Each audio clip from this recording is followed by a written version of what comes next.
Alors, bonjour tout le monde. On se retrouve ici aujourd'hui au GP Santé, qui est partenaire au niveau de la location de notre salle pour notre projet podcast. On est d'ailleurs en présence de David Martel, bonjour, qui est là à la technique et qui a eu de l'aide de Marc-André Dubé à l'installation du matériel. Et ce qui nous amène ici, c'est un projet qui découle du Comité en prévention des dépendances de la TUC, qui est chapeauté par la Maison de jeunes, entre autres. Et le but de ce comité-là, c'est de sensibiliser, informer, prévenir et outiller la population. Mais là, aujourd'hui, on parle vraiment à une audience de parents d'ados. Donc, le thème de notre podcast, on en enregistre plusieurs, mais celui-là, c'est les lois et la justice, puis beaucoup les liens entre les lois et les ados, puis les diverses responsabilités qui viennent pour le parent. Donc, moi, je suis Audrey-Anne, je suis intervenante en prévention des dépendances à la Maison des jeunes et je suis en compagnie de Nancy. Nancy, je suis co-gestionnaire, intervenante, médiatrice pour Équijustice au Saint-Maurice, également connue sous le nom de l'Alter Ego à la TUC. Et justement, on est l'organisme à la TUC en justice réparatrice et en médiation. Alors, c'est nous qui est mandaté à la TUC pour appliquer les mesures lorsqu'un adolescent ou adolescent ont une mesure de réparation à faire, là, soit les travaux communautaires qui sont très connus là, quand on en parle, mais c'est comme nous qui appliquons tout ça dans le système. Ça, on va en parler aujourd'hui, justement, de tout ça. Puis, on en parle parce qu'on s'est rendu compte à travers des autres podcasts l'année passée, des rencontres, même on rencontre, nous les parents, puis on rencontre les jeunes.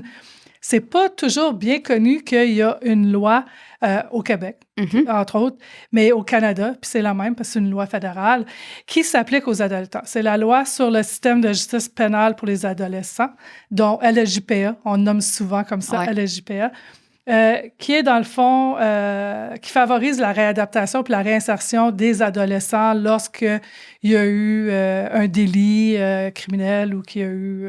non, c'est un délit. Ils ont commis un acte, dans le fond, applicable par le Code criminel canadien. C'est important à savoir, parce qu'il y a souvent des parents qui me disent, dans notre temps, me semble que la loi n'était pas comme ça, ou en effet, la LSJPA, telle qu'on la connaît, a vu le jour comme en 2003. Et a été modifiée en 2012. En effet, peut-être dans notre temps, les lois n'étaient pas la même, ou en tout cas pas appliquées de la même façon. Là. C'est juste récent là, que tout est mis en place. D'ailleurs, on est en février 2023, j'ai oublié de le mentionner, mais c'est juste au cas où que la loi change, dépendamment quand est-ce que vous écoutez ça. Donc, on va faire des mises à jour au besoin, mais... en général. Puis avec la loi, il y a souvent des ajustements puis des modifications apportées. Mais dans le fond, c'est ça. Aujourd'hui, on voulait informer, sensibiliser que oui, il y a une loi qui existe pour nos adolescents et que oui, c'est à Équijustice souvent que peu importe quel processus, là, quand on parle de justice réparatrice, en justice extrajudiciaire, judiciaire, bien, un coup que les démarches puis les procédures légales et criminelles ont été faites, nous, on est comme en bas de tout ce processus-là pour appliquer les mesures. OK. Puis mettons qu'on me donne un exemple concret là, qui pourrait arriver dans ton bureau. Ben, exemple, un jeune s'est battu avec comme un autre jeune. Parfois, c'est même entre amis, mais il y a eu des blessures. Il y a eu, disons, à l'école appelle la police. Suite à la démarche d'enquête, parce que les policiers vont demander aux témoins tout ça. Puis là, c'est ça. Il y a des démarches qui pourraient aller à la cour avec un procureur, avec la DPJ.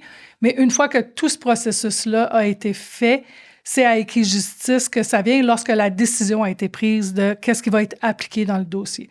Souvent, chez nos jeunes contrevenants, on va voir l'option de faire une médiation avec la victime. C'est un processus comme de démarche de dialogue, justement.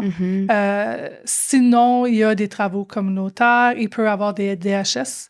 Ça, c'est des outils de développement d'habileté sociale. C'est des ateliers de sensibilisation sur la loi ou en lien avec ce qui est arrivé.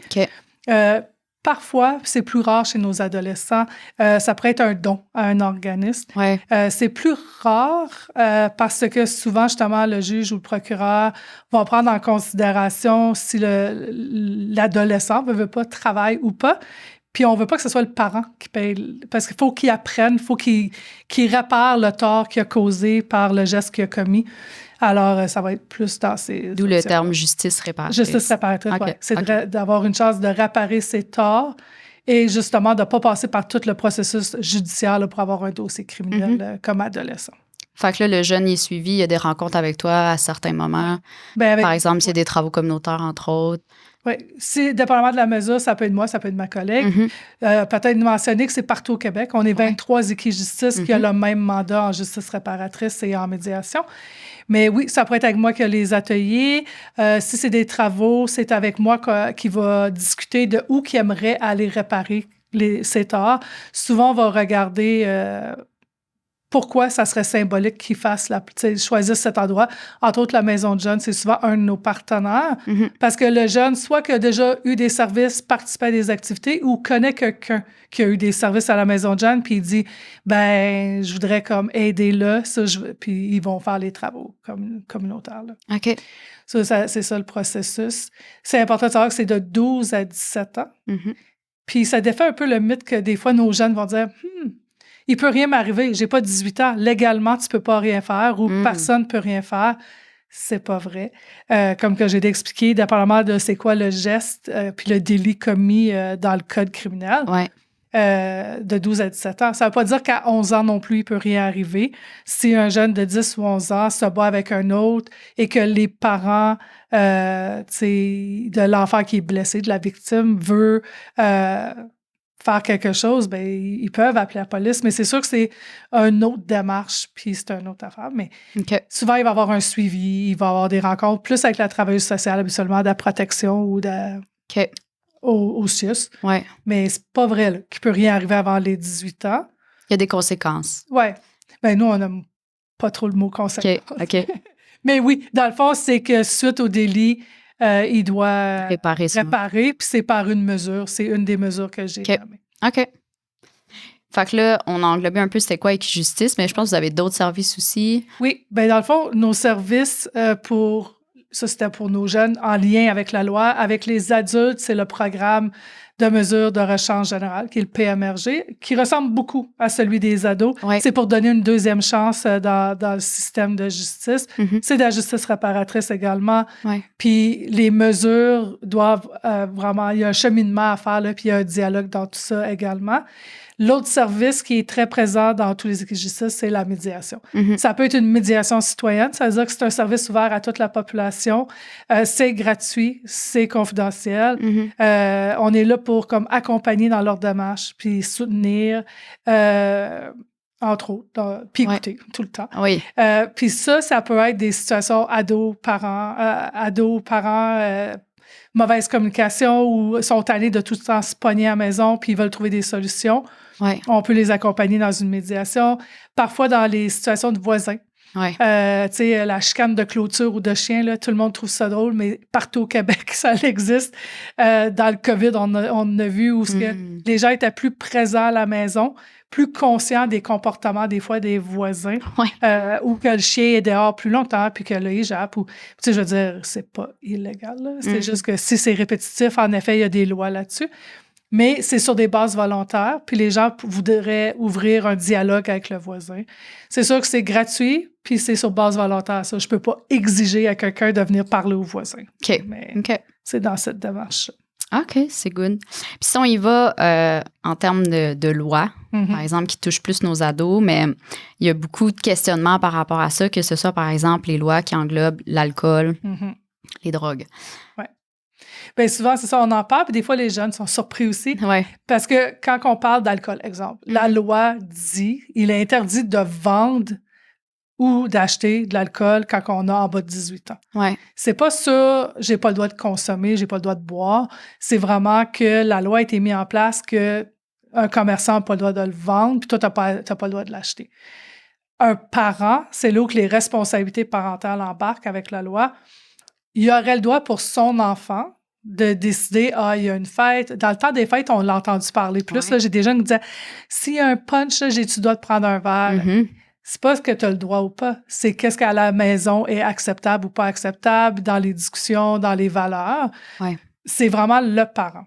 Puis c'est important à savoir parce que c'est vraiment le parent, puis c'est dans la maison parce que c'est un lieu privé. OK. Tu sais, le jeune de 14 ans, exemple, ou 15 ans, qui s'en va à pied chez son ami avec comme son six-pack de bière ou avec un cooler, bien, c'est sûr que si la police, comme le voit marcher avec ça sur la rue, il va faire une intervention. Il l'arrête pas, c'est pas... Mais c'est sûr qu'il va aller questionner où tu t'en vas, puis t'as pas le droit de te promener avec ça. C'est-tu quelqu'un qui te l'a vendu? Il irait faire de la sensibilisation aux parents. Ouais. Parce que, tu sais, le parent a décidé qu'il avait le droit, mais il va peut-être rien qu'à dire oui, mais il peut pas être dans un lieu public, il peut pas... Tu sais, il y a des règlements comme ça, là. Fait que là, si moi, je choisis d'acheter de l'alcool à mon jeune, puis il s'en va chez son ami pour le party, mais que mon jeune décide de partager sa boisson avec ses amis... Là, c'est toutes des responsabilités morales. Puis c'est là que des fois on a des feedbacks, puis les parents sont pas tout le temps contents. Parce que, exemple, je fais le party chez moi, puis j'accepte que les adolescents présents, là, que, peu importe qu'ils aient 14, 15, 16 ans, prennent de l'alcool. Ben légalement, j'ai pas le droit d'acheter de l'alcool pour tout le monde. C'est pour mon enfant. J'en ai pas là, ça, j'aurais même pas le droit de l'acheter, mais c'est chez nous, ça arrive. Je suis supposée d'appeler les parents de chaque enfant qui va être présent puis dire est-ce que tu sais que ça se peut qu'il y ait de l'alcool? Est-ce que tu es d'accord? Et c'est une responsabilité morale aux parents de dire OK, ils veulent pas personne, ben il y en aura pas. OK. Mais s'il y en a, disons, 6 sur 10 qui veulent pas, puis qu'il y en a quand même, ben le parent est exposé encore là dans sa responsabilité de dire ben il va en avoir, est-ce que tu es à l'aise avec ça? Mais il n'y a pas une loi là-dessus. Puis ça, je sais que parfois, les parents sont comme, ben moi, j'ai dit non, puis là, il va là, puis là, il en a offert, puis même, il ne voulait pas, puis là, il y a de la pression des pères. Tu sais, c'est tout de voir le pattern aussi en entour, puis qu'est-ce qui se passe. Ouais. Puis là, il disait, est-ce que je peux poursuivre? Ben, peut-être parler, tu sais. Encore là, l'importance, Puis l'importance de tous nos ateliers, podcasts, la communication, mais parlez-en. Est-ce que ça avait été dit qu'il y aurait de l'alcool ou pas? Tu sais, encore là, c'est d'ouvrir la discussion. Puis oui, il pourrait demander une médiation au pire s'il voudrait. Il pourrait parler aux policiers, mais qu'est-ce qu'on m'a répondu par certains policiers, que c'est si c'est dans un milieu privé, puis qu'il n'y a pas de plainte pour quelque chose comme le son, tu sais, des lois spécifiques, ils n'ont pas vraiment le pouvoir d'aller agir. Okay. C'est certain qu'il y a un open house, c'est tous des mineurs, les choses se font briser, le son est trop fort, il y a des plaintes ou que l'ambulance est appelée parce qu'il y a trop d'alcool qui a été bu.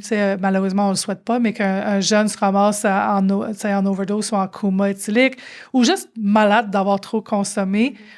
Puis que là, ça se ramasse à l'hôpital. C'est sûr qu'un parent, que c'est son enfant qui est victime de ça, qui ne savait pas qu'il y avait de l'alcool, vont consulter.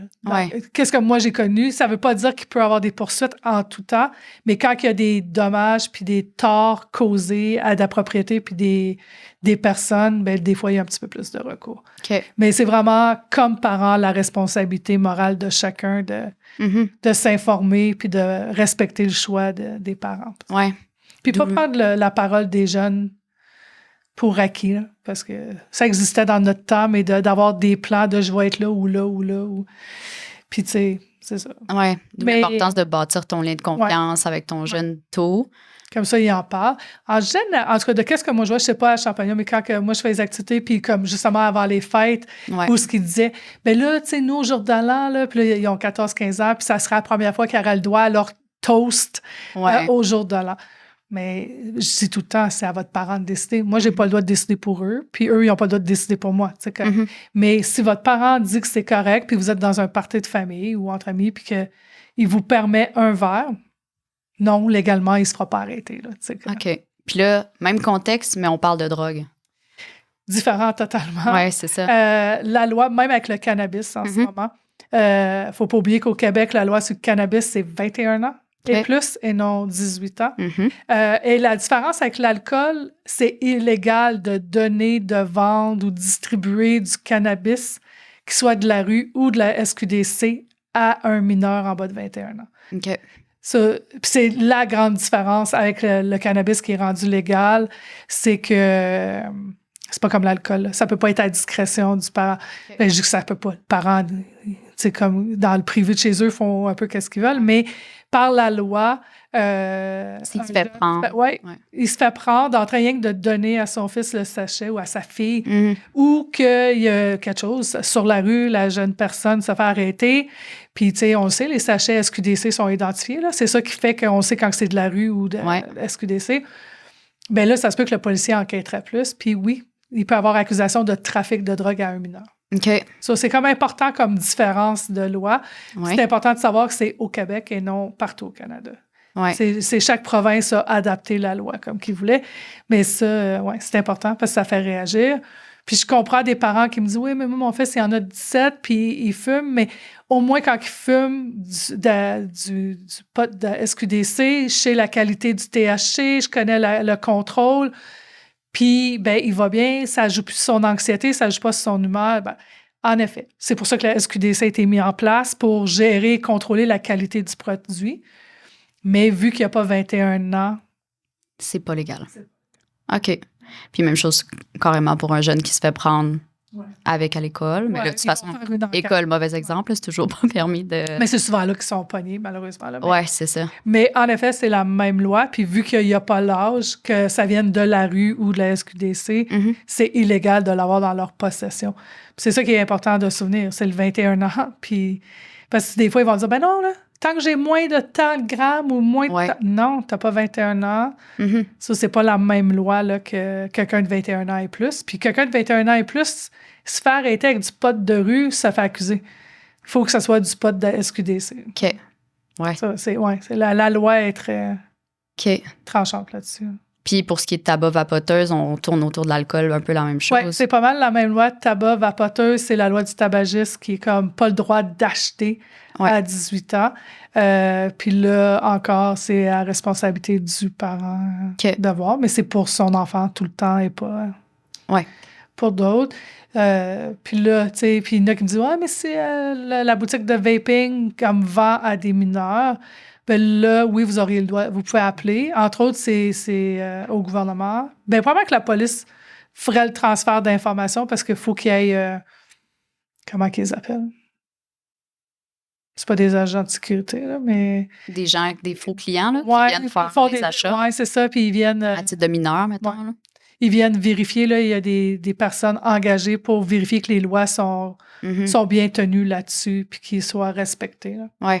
Des enquêteurs. Là, on parle à travers le Québec, là, on ne sait pas nécessairement ici. Non, là. c'est ça, on ne sait pas. Juste pour que ça soit clair, d'accord, personne. Non, je ne sais pas ici. Là, je viens de dire, si jamais. Tu sais, des fois, les parents vont dire, c'est pas moi qui l'ai acheté, je ne sais pas d'où ça vient. Puis, donc, l'enfant, leur fils ou l'ado dit, je vais l'acheter moi-même. Bien là, regardez si c'est par Internet ou en boutique, là, parce que ça aussi, c'est différent. OK. Mais c'est carrément illégal. Oui, c'est ça. Par Internet. Puis, pour ce qui est de l'alcool sur un vélo, sur un skate, c'est quoi ça? C'est la même. On trouve ça drôle. Là, Mais la loi, dans le fond, dit qu'on n'a pas le droit de conduire en état d'ébriété. Oui. Alors, s'il y a un risque sur un vélo d'être en état d'ébriété, que ce soit par l'alcool ou une drogue, peu importe, mais que tu as un comportement bizarre, tu vas tout croche ou oui, le policier peut t'arrêter. Okay. En général, il va comme faire une prévention puis dire est-ce que tu sais. Mais tu sais, nos jeunes en scooter, c'est illégal. Ouais. La loi est très sévère là-dessus. Puis qu'est-ce qui est important des fois à savoir, c'est que s'ils se font prendre en état de consommation, exemple sur scooter, bien ça va nuire à avoir leur permis de conduire pour une auto. Même chose en bateau. Tu te fais pogner sur l'eau en train de conduire un bateau, tu es en état d'ébriété, tu perds ton permis tout court. Oui. Ça, c'est comme... Oui, puis la loi, depuis, je ne sais pas depuis combien d'années, ça c'est, tu sais, là, le permis temporaire, là, tolérance zéro, mais avant, c'était 0 point, tu sais, il y avait un certain... Ben, ça a tout été comme 0,8. Mais même plus jeune. Oui, ben en tout cas, dans mon temps, c'était ça aussi. Ouais. Puis là, quand ils ont commencé à changer, c'était le temps de probatoire plus 2 ans au volant, tolérance zéro. Là, ils avaient réajusté. Là, c'est jusqu'à 21, non? Ouais. Jusqu'à 21, tolérance zéro. Zéro, oui. Pour prévenir tout ça. Ouais. Puis c'est qu'ils enlèvent même avec odeur d'alcool. Il y a des gens qui disent « Ah, mais j'ai même pas pris tout le verre. » Tu te fais arrêter, même si tu as pris 2 gorgées, ça sent, c'est tolérance zéro. c'est important Ouais. à nuancer des fois. Oui. Là. Il n'y a pas justement une quantité minime que tu peux prendre là, avec les nouveaux permis. C'est ça.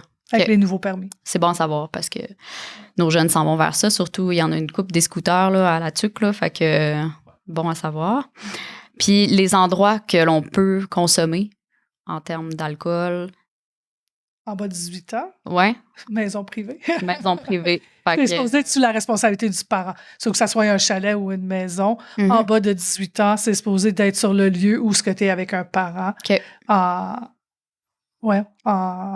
privé. Tu sais, ton parent ne pourra pas décider, on va dans un resto, puis je donne de l'alcool à mon enfant, même s'il a 16 ou 17 ans. Le restaurateur est supposé de comme enlever la consommation, puis de refuser de vendre d'autres alcools. Parce que la loi, c'est ça, ils n'ont pas le droit, eux, de vendre, puis ils n'ont pas le droit de tolérer que ça soit donné à un mineur ou vendu à un mineur. OK. Ça, c'est vraiment dans le privé. OK. Puis, important, on s'était mis ça dans nos notes là, en parlant, mais d'informer, tu sais, on a beaucoup de jeunes qui prennent une sorte de médication, mais que l'alcool ou même le pot va venir vraiment avoir un impact sur l'effet.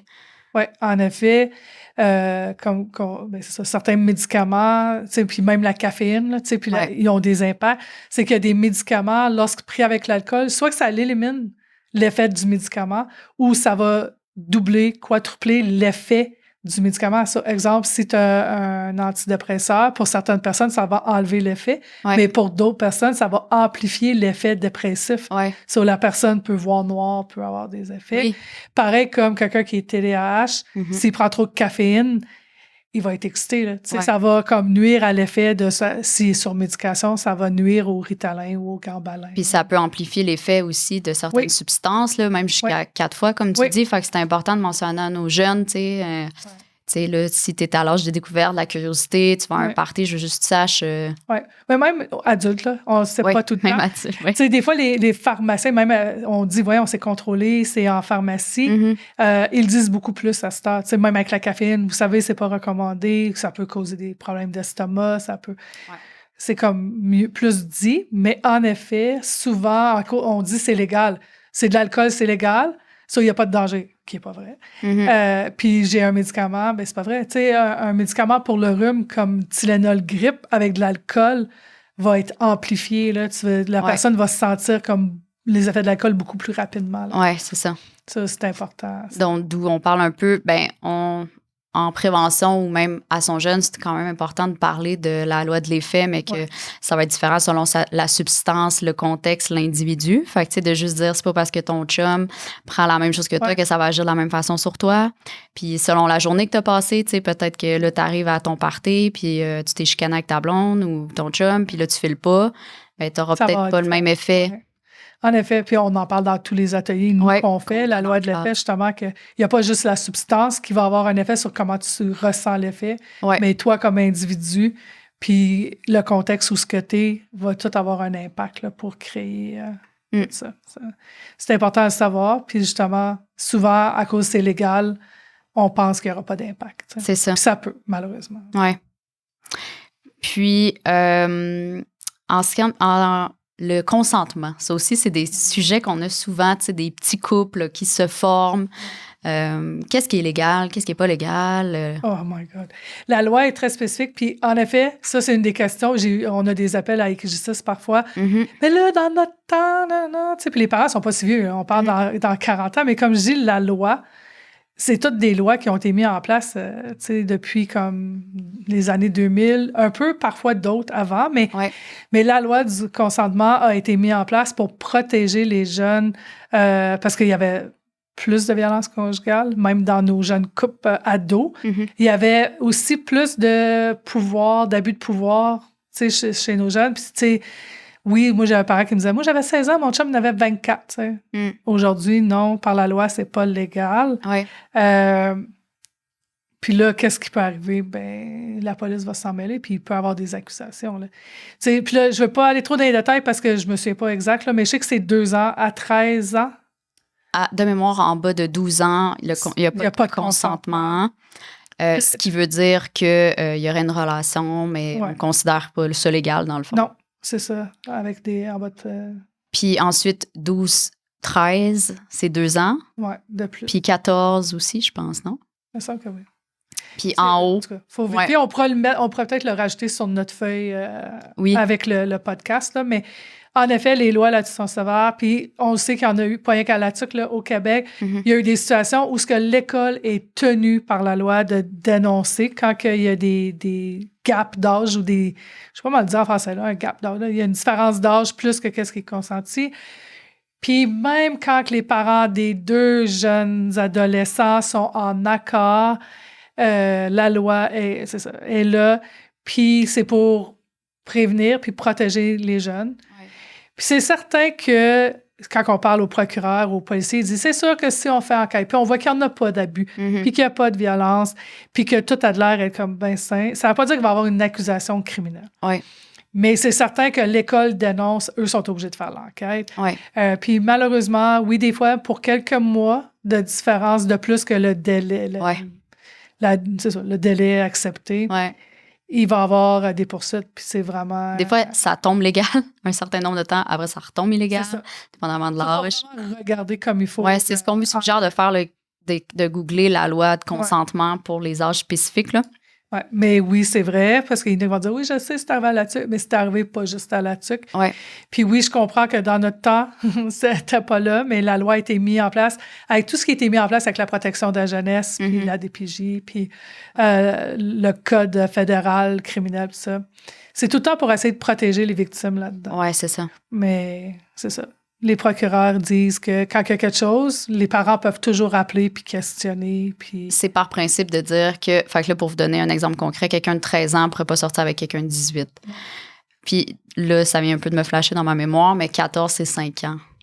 Ah ouais? Je crois. Ça se peut. À valider, mais il me semble que c'est ça. Mais c'est ça, comme je vous dis, googlez, mettons, vous dites, votre fille, elle rentre, elle dit, j'ai un chum, là, vous l'apprenez, puis là, pas sûr que t'es légal, là, 13 ans, 16 ans, pas légal. Même si la petite tombe 14, là, elle tombe légale, mais là, si lui tombe 17, l'est plus. Fait que je sais que c'est touché. Ouais. Mais c'est ça. L'école va dénoncer, on a le devoir de dénoncer, fait que les relations. Ouais. Mais c'est pour ça que je dis aux parents, parlez-en. Puis on comprend, on ne contrôle pas tout le temps avec qui on tombe en amour, puis tout le... Mais que ce soit comme ça. Puis les étudiants, de plus en plus, sont au courant. Quand on y va, ils nous posent des questions. Mais comme parents, quand en plus tout le monde est comme d'accord, moi, je vous dirais, vous pouvez toujours appeler le procureur ou même un policier puis dire « Hey, par la loi, là, c'est ça, mais c'est quoi? » Tu sais, y a-tu quelque chose à faire? Ouais. Puis ils vont répondre aux questions. Mais la loi dit... Puis c'est appliqué, ben, malheureusement, on ne peut pas rien faire à personne. Mais comme je dis, selon l'enquête, ça ne veut pas dire qu'ils se ramassent au dossier puis au palais de justice, puis tout ça. Oui, c'est ça. Il y a des démarches, il y a des étapes. Là, mais oui, malheureusement, c'est une façon de le dire. C'est parce que malheureusement, pour ça brise des couples. Oui, ça brise des couples. Puis pour certains parents qui disent, voyons, dans mon temps, j'avais 10 ans de différence, oui, mais c'était pas vu de la même façon. Puis est-ce que, si on pousserait un peu plus loin, est-ce que la relation était si saine que ça? Oui, c'est ça. Parce qu'avec le gap d'âge, il n'y a pas de temps commun entre quelqu'un de 15 puis 25. C'est ça. C'est à se poser des questions, justement. Oui, puis de voir tout ce que ça inclut pour la personne qui est dans cette relation-là. Oui. Est-ce qu'elle est vraiment à l'aise avec tout ça? Oui, parce que... Donc, encore la communication puis les dialogues d'amener sur les relations amoureuses, puis qu'est-ce qui est une relation saine, puis la pression des pères. Oui, c'est ça, d'ouvrir la discussion avec vos jeunes. OK. Au niveau de la loi, est-ce qu'il y a quelque chose qu'on n'aurait pas touché? La cyber-intimidation, oui. Oui, la cyber-intimidation, c'est une autre affaire qui tombe dans les flous de la loi. OK. Si dans la cyber... Puis là, on sait tout, là, c'est pas la nouvelle forme parce que l'intimidation existe encore, mais la venue des réseaux sociaux, des technologies, les cellulaires a vraiment augmenté puis encore plus diversifié les formes d'intimidation. Quand on parle de cyber-intimidation, c'est tout ce qui se fait en ligne, dans le fond, peu importe que ce soit sur un ordi ou une tablette, c'est que ça se fait en ligne. Puis souvent... faut qu'il y ait menace ou insulte pour qu'il puisse avoir une plainte au criminel. Ouais. Mais moi, je dis tout le temps, appelez les policiers. Okay. Parce que c'est des comportements répétitifs, puis ça ne veut pas dire parce que vous avez vu des messages qui Tu sais, puis il y a toute la mode du trolling, là, puis que les autres, pour X raisons, commencent à abaisser un autre sur une photo. Moi, je trouve pas que c'est beau. Puis là, t'as plein d'inconnus qui commencent à comme insulter la personne sans même la connaître. Mais oui, faites-le les dénonciations parce que peut-être que quand ils sont en personne, ça va à un autre niveau.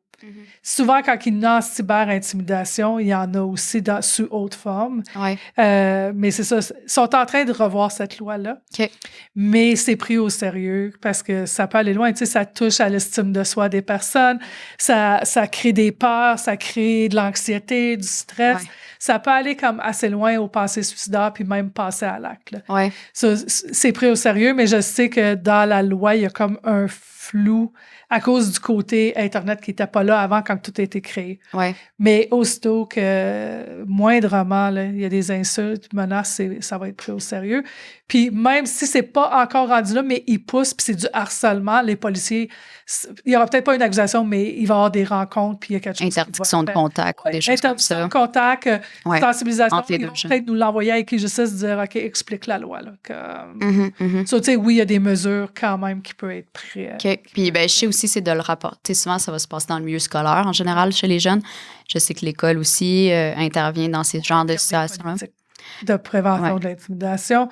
Mais c'est comme important, justement, parce que souvent, quand ça se passe rendu sur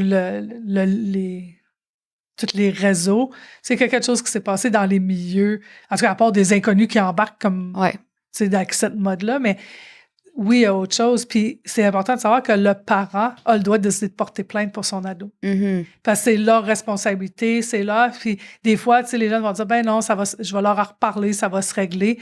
On sait que malheureusement, parfois, là, l'intimidation et la cyber-intimidation va aller bien loin. Puis même quand ils se font avertir, puis c'est illégal, je sais pas, des fois, puis même chez les adultes, on dirait que c'est pas pris autant au sérieux jusqu'à temps qu'il arrive de quoi de grave. Ouais, c'est ça, malheureusement. So, comme parent, tu sais, puis je l'ai déjà vu dans mes années de carrière, où que même entre amis, ça va loin là, en consommation, puis là, ça menace, puis ils ont le droit de porter plainte. Quand on dit porter plainte, là, tu sais, C'est mettons vraiment ton dans jeune. la police. Ouais, appeler la police, mais mettons ton jeune, il dit qu'il vit ça. Là, idéalement, c'est d'avoir des preuves, j'imagine, de faire des captures d'écran, par exemple, des conversations. Oui, puis d'avoir, tu sais, c'est sûr que si pour X raison, tu sais, des fois, les jeunes sont comme, ah, je vais le supprimer. Ouais. Mais si vraiment il y a des choses avec les compagnies, il y a moyen d'aller rechercher quand que ça date pas de trop longtemps. Ouais. Mais oui, puis c'est pour ça l'importance, puis on en parle plus dans les écrans d'habitude, mais tu sais, côté sécurité, puis de dire, soyez au courant de ce qui se passe avec votre jeune, puis tu sais, les réseaux sociaux, ils ont des lois sur l'âge qu'on est supposé être dessus, mais tu sais, t'es pas supposé être sur Facebook à 14 ans, c'est pas légal. Là. Non, c'est ça. L'âge légal est comme, as-tu changé? Es-tu rendu 16 ou 18? Ah oui, OK, plus Ouais. vieux que ça, OK, peut-être, Ouais. OK. Ben, dépendant des pays. Ah, ben oui, OK. Mais c'est pas pour rien. Parce qu'à un moment donné, quand ça se passe sur leur plateforme, ils peuvent pas tout gérer ça. So, comme parent, vous êtes responsable, puis vous avez le droit. Puis vous pourriez commencer par dire, moi, je vais parler à l'autre parent, voir si vous vous connaissez, ou passer par l'école.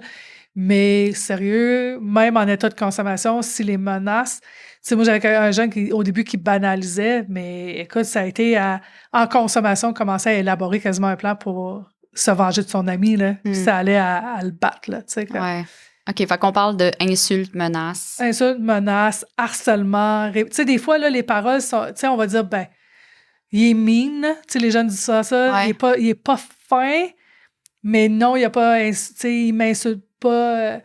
mais, tu sais, des fois, pour eux, c'est limite. Pour nous, c'est peut-être trop, là. Ouais. Mais c'est que c'est à tous les jours, plusieurs fois par jour. Puis là, c'est qu'il encourage des fois d'autres à faire des commentaires. Puis ça aussi, là, c'est du sérieux, là. OK. Puis pour ce qui est du partage de photos. La loi là-dessus, sur le partage de photos, est vraiment, il faut que tu aies le consentement de la personne sur la photo. De prendre la photo en partant. Ouais. So, tu sais, puis je sais qu'il y a comme un côté de phénomène ou que... Puis on fait un selfie, puis des fois, tu as quelqu'un en arrière, puis tu l'as pas vu, mais tu es supposé demander, t'es-tu correct que j'aille cette photo-là? Ouais. Si tu veux publier sur un réseau social ou la faire imprimer, on parle plus habituellement de publication, là, mais tu dois aussi avoir le consentement pour ça. So, tes amis, vous avez pris une photo à un party, puis ils ont dit oui, tu peux prendre la photo, mais tu décides, tu veux le mettre sur Facebook, tu es supposé de leur demander. Parce qu'il y a des lois sur l'image publique, dans le fond, protection pour l'image publique. Il faut s'informer. Mais qu'est-ce qui est comme super important, comment on est ado, tout ça applique aux adultes aussi. Hein. Oui. Peu importe notre âge, on est supposé avoir le consentement. Mais il y en a gros qui pensent, c'est juste quand c'est la mode des nudies ou des dick pics, tu sais, puis comme les personnes prennent des photos de leurs intimes ou trop sexy, ou nus ou trop sexy. Oui, avec nos ados, c'est pris très au sérieux. Ouais. Puis qu'est-ce qui est important de savoir, c'est qu'entre adolescents, de prendre une photo de ta blonde qui est consentante, sexy, pour toi, c'est une chose. Tu décides de la montrer à tes amis, tu viens de faire une distribution de pornographie juvénile. Au niveau de la loi. Au niveau de la loi. Mm-hmm. Puis le parent pourrait décider de porter plainte. C'est ça. Parce que vous êtes les deux mineurs. Même si la relation est consentante, la distribution de pornographie juvénile à elle-même est dans une autre catégorie. Puis des fois, les gens qui sont comme, ben oui, mais on a les deux 15 ans. Mais tu n'avais pas son consentement. Puis même si tu l'avais, c'est de la pornographie juvénile. Tu sais, comme même si pour la personne, c'est ben non, c'est pour mon chum ou c'est pour ma blonde ou c'est pas grave, c'est de la pornographie. Il faut vraiment faire attention avec cette loi-là. Ouais. On a des jeunes qui ont des surprises des fois. Puis tu sais, des fois, le monde dit, ben non, tout va bien. Ouais, mais la journée que ça va pas bien. La photo sexy ou nue. Se partage. Ouais. Tu sais, il est pas content, là. Il va peut-être la montrer à son ami ou elle, parce que j'ai déjà vu aussi des filles, là, faire hey, check-le. Puis, ben, rien que le fait de prendre le téléphone puis le montrer, c'est une publication, là. OK. T'es pas obligé, c'est une distribution. Tu sais, t'es pas obligé de le mettre sur plein de réseaux. Juste le fait de le partager par Messenger privé, c'est ça. Oh oui, ça, c'est... Puis d'ailleurs, je vous invite, si jamais, là, je vous le souhaite pas, mais que ça arrive à un de vos jeunes, tu sais, que ce soit jeune fille ou jeune garçon, que sa photo se fait partager, de passer par l'école, parce que maintenant, il y a vraiment de quoi qui est mis en place avec les écoles pour que ça se passe plus vite avec la police. Oui, là. il y a vraiment Ça un serait programme qui a été mis au Québec. Ouais. C'est oui. pour pas que les jeunes restent dans ce flou-là pendant comme un an, puis c'est long avant que ça se règle. Alors, c'est super rapide. Oui, la démarche est très rapide. Même côté justice, tout est enclenché pour justement dealer ça puis enlever ça de ces milieux, ces réseaux. Ces réseaux, oui, c'est ça. Parce que les dommages peuvent être grands sur la santé mentale de la victime dans ce temps-là. Oui. Beaucoup plus qu'on peut penser. Oui, et les familles. Oui. Ouais. Oui, bien, ça a un impact collatéral. Ouais. Tu sais, le parent qui voit leur enfant comme ça, peu importe que ce soit un gars ou une fille, qui le ramasse dans tous ses états, qui se comprend plus, qui a des sauts d'humeur, eux aussi le vivent. Puis eux aussi ont les frustrations, puis ça l'amène, tu sais, des troubles de concentration, manque de sommeil. Oui, ça a des impacts sur l'entourage immédiat. Ouais. OK. Puis est-ce qu'on a couvert tout... Ben, c'est quand même rapide, là. Je sais que la loi, c'est large, mais tout ce qui pourrait toucher un adolescent. Mais c'est beaucoup qu'est-ce qui ressort souvent, qu'est-ce qu'on nous pose comme question sur des gros sujets. C'est sûr qu'un vol à l'étalage, oui, c'est illégal, puis il peut y avoir des accusations. Cela est comme plus connu. Mais, oui. Puis informez-vous. Souvent, je dis même aux jeunes, avant de faire de quoi, puis t'es pas sûr, là, informez-vous si c'est légal, si tu peux te faire accuser ou pas. Ça va peut-être t'aider à faire un choix. Parce que c'est sûr qu'en étant jeune, on est impulsif, on veut réagir, mais des fois de faire je sais à cette heure que par la loi, je peux être accusé. On va peut-être prendre 2 minutes de plus. Oui, c'est ça. Dans un prochain podcast, on va parler du wax pen, le phénomène wax pen, fait que je ne m'étendrai pas là-dessus. Juste dans le fond, au niveau de la loi, c'est que c'est illégal au Québec. On parle d'une sorte du cannabis qui est consommé dans une sorte de vapoteuse. Ouais. On va en parler, fait que si ça vous intéresse, ça va être le prochain. Ça va être le prochain, mais vu qu'on est dans la loi, déjà, vous mentionnez que c'est quelque chose qui n'est pas légal au Québec. Non, c'est ça. Toutes les wax pens, peu importe notre âge, est illégal. Ça ne vient pas toucher la même loi que le cannabis de la SQDC. Là. Non, parce qu'il n'est pas contrôlé par la SQDC. Exact. Fait que, il ne respecte aucunement les normes. Là, ça. Ouais. Mais oui, on va en parler plus. Fait que pour nos ressources d'aide, on les rappelle à chaque fois, mais c'est sûr, si vous avez des questions, je vous invite à aller répondre sur le Messenger de la Maison des Jeunes. N'hésitez pas à nous écrire, on va vous répondre, ça reste confidentiel. Si vous avez besoin d'une rencontre, c'est de quoi qu'on fait aussi des fois. Ouais. Puis ça va être au pire référé aux bonnes personnes. Puis c'est une référence plus personnalisée aussi. Oui, c'est sûr. Des fois, ça facilite. Quelque chose de la loi, je vous invite à contacter Équijustice directement. Ou un avocat, dépendamment quoi. Oui, c'est ça. C'est ça. Si vous avez besoin d'aide, des questions, et c'est sûr, nous, on est là, mais il y a aussi la ligne parent qui va être sur Google, ligne parent, c'est disponible 24/7, téléphone, clavardage. Gratuit, besoin de ventiler, besoin de savoir comment agir, donc n'hésitez pas. Oui. C'est bon. Merci. Merci.